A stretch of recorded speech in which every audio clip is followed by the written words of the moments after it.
Before we get into it, I need you to picture something. It is thousands of years ago. You are a hunter. It is dark, it is cold, and somewhere just outside your camp, something is moving in the shadows. You grab your spear, and then you hear it. A low growl. Not at you, toward the darkness, warning you. That sound right there, that moment, might be exactly how this whole thing started. Here is the first thing most people get wrong about dogs. Humans did not tame them. Not in the way we tamed horses or cattle or chickens. We did not find a wolf, decide it would make a great pet, and start a breeding program. The leading theory today is that dogs essentially domesticated themselves. Early human camps produced garbage, bones, scraps, leftover food. Wolves noticed, and the wolves that were less afraid of humans, the ones that could get close to camp without panicking, got more food. Those wolves survived better. They reproduced more. Their pups inherited the same lower fear response. Generation after generation, the least fearful wolves kept winning. Over thousands of years, they changed. Not because humans chose them, because they chose us. The dogs that exist today are the descendants of the wolves brave enough or curious enough to walk toward the fire instead of away from it. Now here is where it gets strange, because as these proto-dogs started living near humans, something happened to them physically. Scientists compared the facial muscles of wolves and dogs and found something stunning. Dogs have a muscle above their eyes that wolves do not have. It is called the levator anguli oculi medialis. It lets dogs raise their inner eyebrow, creating that wide, sad, pleading expression that makes every human on Earth immediately want to help them. You know the look, the puppy eyes. Dogs did not develop this muscle by accident. It developed specifically in response to living with humans, because dogs that could make that expression got more care from people. We were being manipulated,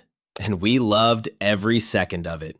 But it goes deeper. When a dog makes that face and you respond to it, both of you release oxytocin, the bonding hormone, the same chemical released between a mother and her newborn. A dog looks at you, you look back, and your brain treats that dog like family. No other domesticated animal triggers this response the way dogs do. Not cats, not horses, not even close. But chemistry and cute faces explain why we feel connected to dogs. They do not explain why humans trusted them with their lives. For that, we need to talk about what dogs can do that almost nothing else on the planet can. Scientists hid food under one of two buckets and tested different animals to see if they could figure out which bucket using only a human pointing at it. Chimpanzees, our closest genetic relatives, mostly failed. Wolves raised by humans from birth mostly failed. Dogs, even untrained puppies that had spent almost no time around people, got it right. Dogs understand human gestures instinctively. They read our faces, follow our gaze, know when we are pointing, nodding, even accidentally glancing at something. This is called social cognition. Dogs have it tuned specifically to humans in a way that is completely unique in the animal kingdom. Their intelligence is not just general cleverness, it is shaped specifically to understand us. That is not a pet, that is a partner. And that partnership went beyond companionship. For most of human history, dogs were not pets, they were technology. A nose between 10,000 and 100,000 times more sensitive than ours. Hearing that picks up frequencies we cannot detect. Speed that outpaces most prey. With dogs, you could track a wounded animal across miles, flush prey from dense forest, corner something 3 times your size. Dogs guarded camps at night. They heard what humans could not hear. They alerted the group before danger arrived.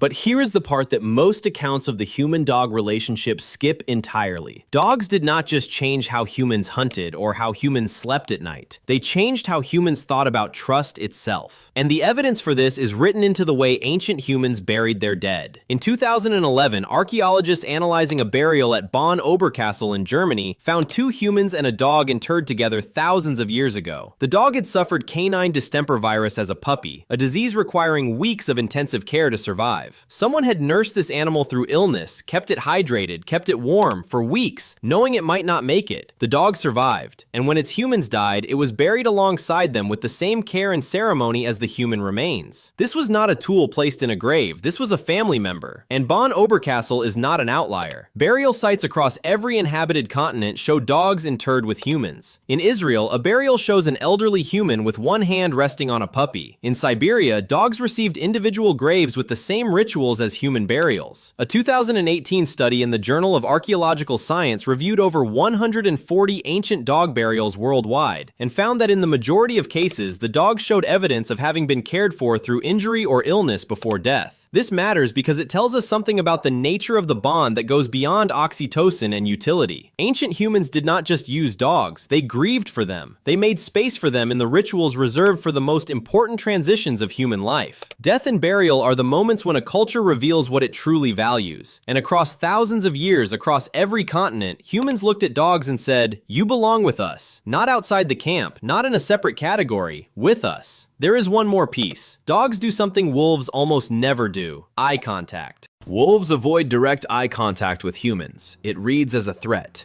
Dogs seek it out. Your dog looks at you when it is confused, when it is scared, when it just wants to know you are still there. Research shows the longer a dog holds eye contact with its owner, the higher the oxytocin spike in both of them. Mutual gaze, mutual bonding, a feedback loop of trust built one look at a time. Thousands of years ago, a wolf walked toward a human fire. Every instinct said run, but it stayed, and something extraordinary began. Today, that wolf's descendants sleep at the foot of your bed, ride in your car, wait by the door for you to come home. Not because we trained them into submission, because somewhere along the way, two very different creatures looked at each other and decided, I can trust this. And out of all the animals that ever lived alongside us, only one made that choice so completely, so consistently, and so permanently that it became part of who we both are. That is why humans trust dogs more than any other animal, because dogs trusted us first.